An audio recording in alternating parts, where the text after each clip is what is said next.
The Fibber, McGee, and Molly Show.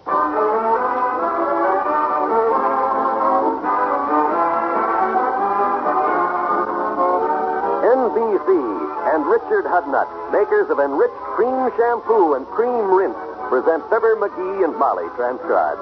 The show is written by Phil Leslie and Ralph Goodman and directed by Max Hutto.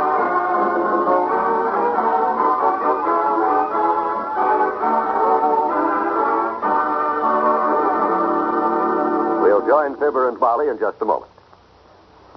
Here's something most of us have to think about sooner or later: retirement. You know, it can be a long vacation, carefree and gay. Or it can be a long ordeal, depressing and uncertain. It all depends on how well you've planned for it. A lot of folks are including United States savings bonds in their retirement plan. Smart people. They know that savings bonds are a safe, sound, sure investment. They know they'll get back $4 for every $3 they put in when those bonds mature. And you know that happens in less than 10 years. Of course, savings bonds can now be held beyond their maturity date at further interest. The highest rate it's ever been. 3% interest, compounded semi-annually, for as long as 10 years beyond the maturity date of the bonds. Start planning for your retirement now. Investigate the payroll savings plan where you work or the bond-a-month plan where you bank. You'll feel more secure tomorrow if you buy United States savings bonds today.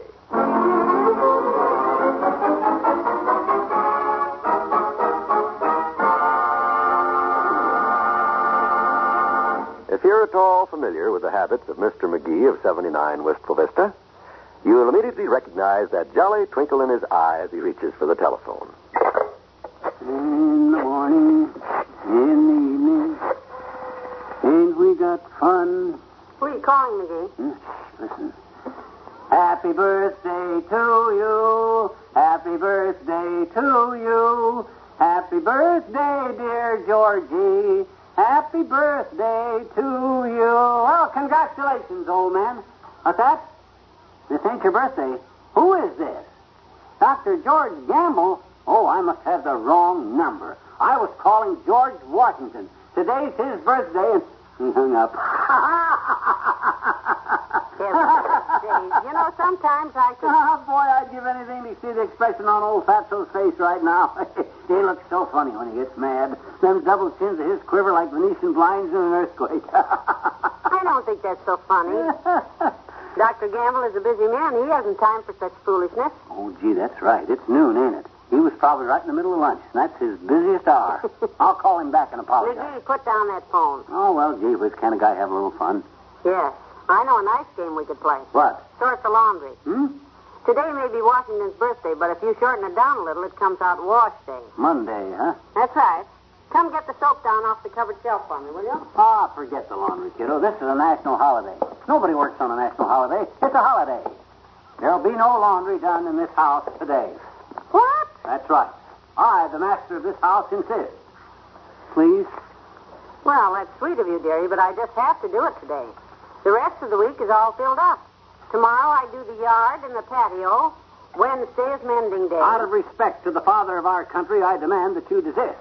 Put down that laundry basket. There you disgrace your country's flag. What? Now, look, dearie. I'm as great an admirer of George Washington as you are. But I'll bet if Martha didn't get the laundry done, he could be just as fussy about it as you always are. Turn on the washing machine. No, sir. Never mind, I'll do it myself.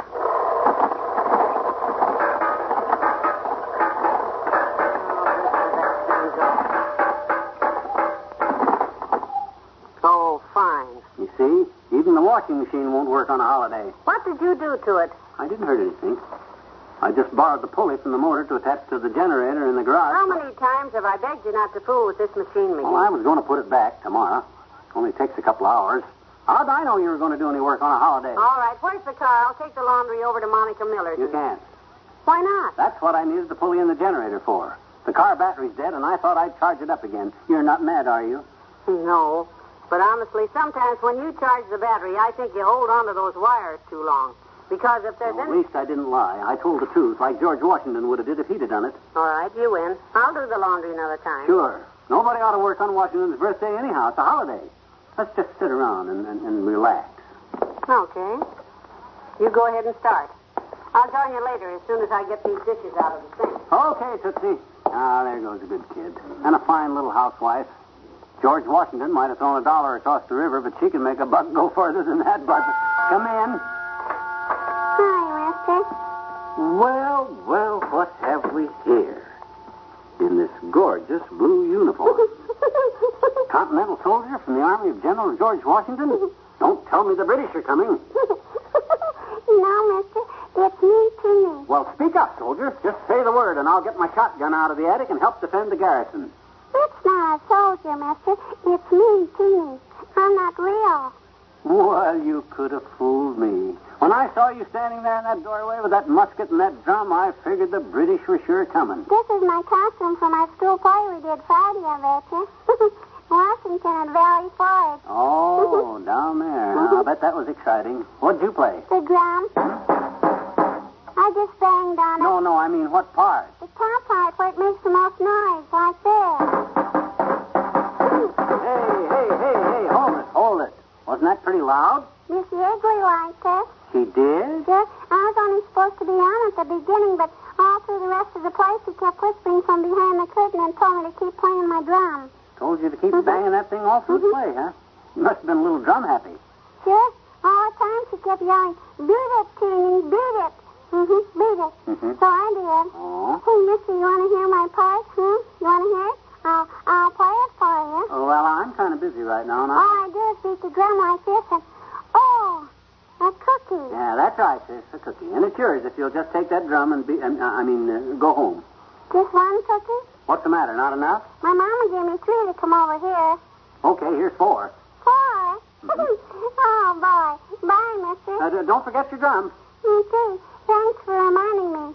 I need it. Yeah. Hey, Willie, I got 4 from Mr. McGee. Let's go down to Miss Bradley's and see if it works over there.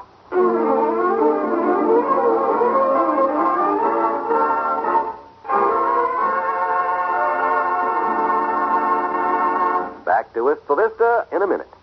Hello, I'm your Richard Hudnut beauty advisor. Here's exciting beauty news for you busy women.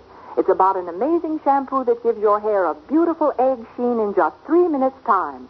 This remarkable beautifier is called Richard Hudnut Enriched Cream Shampoo. It's made with real eggs, powdered in a wonderful cleansing formula that suds right up even in hardest water. Every drop of this golden lotion cream shampoo is enriched with egg protein. And since hair itself is protein, it naturally benefits from this affinity of protein to protein. It's nature's own way to put a beautiful sheen in your hair. You'll love the way your hair gleams, smooth and shiny as bridal satin. And ladies, nobody's too busy to take a minute more for Richard Hudnut Cream Rinse. It seals in that fine glimmer and gleam, protects it with a fragrant beauty finish. Take my advice and try this quick 2-step way to truly beautiful hair. Richard Hudnut Enriched Cream Shampoo and Richard Hudnut Cream Rinse.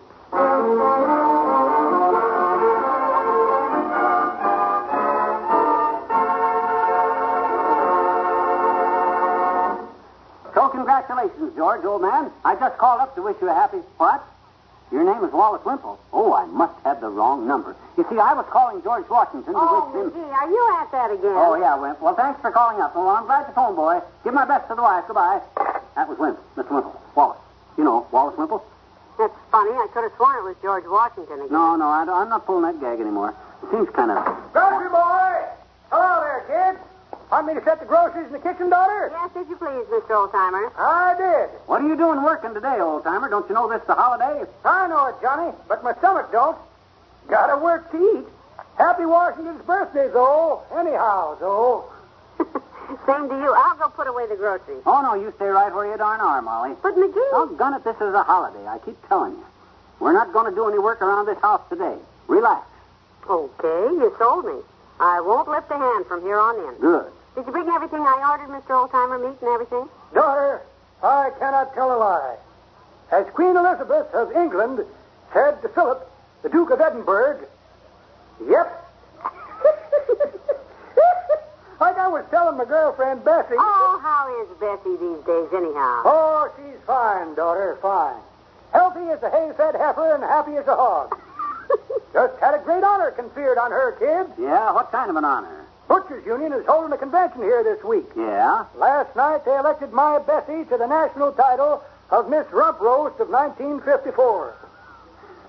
Miss Rump Roast, eh? Well, good for her, I think. I went to the coronation last night when they crowned her. And I tell you, I was a proud man, kid. I'll bet you were. Quite a show, was it? Johnny, it was lovely. I'll bet. The butchers was all gathered there in the big ballroom at Liverwurst Hall, you see. Yeah. Formal affair, of course. White apron. Naturally. Well, sir, there was a roll on to the drums. The crowd got quiet, and Bessie made her entrance past the honor guard, standing at attention with crossed cleavers. Boy.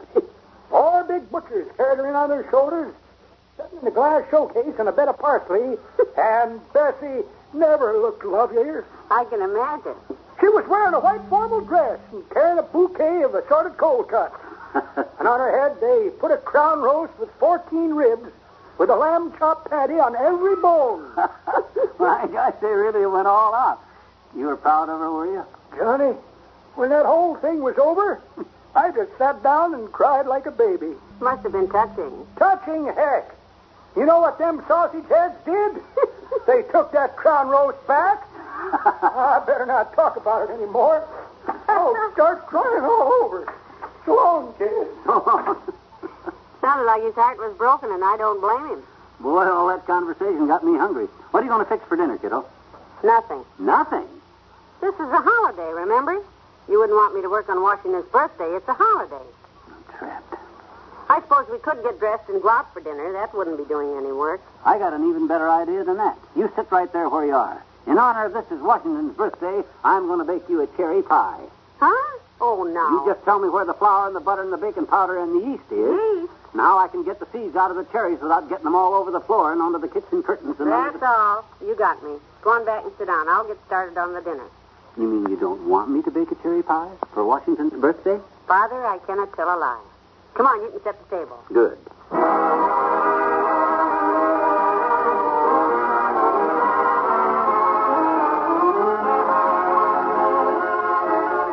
Fibber and Molly will be right back.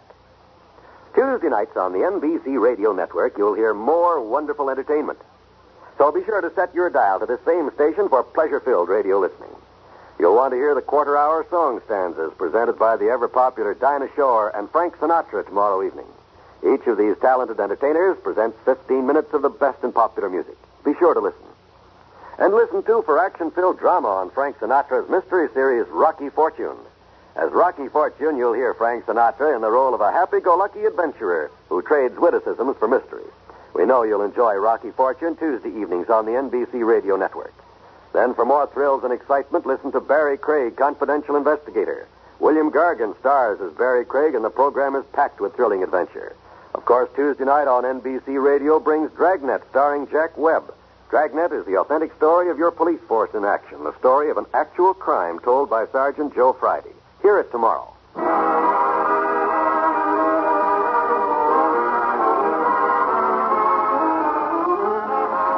Who's on the phone, Molly? Anything important? Mr. and Mrs. Nelson, the people who rented the house next door, they're moving in tomorrow. Oh, good. Mhm. Did you tell them I'd supervise the moving? Tell them I'd be right there with them the whole time? No.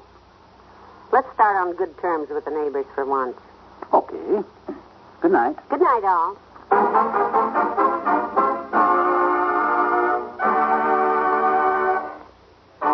NBC and Richard Hudnut, makers of enriched cream shampoo and cream rinse, have brought you the Fibber, McGee, and Molly program transcribed with Bill Thompson as the old-timer.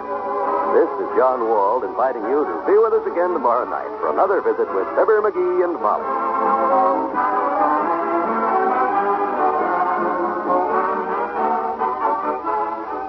Laugh tonight with Can You Top This on the NBC Radio Network.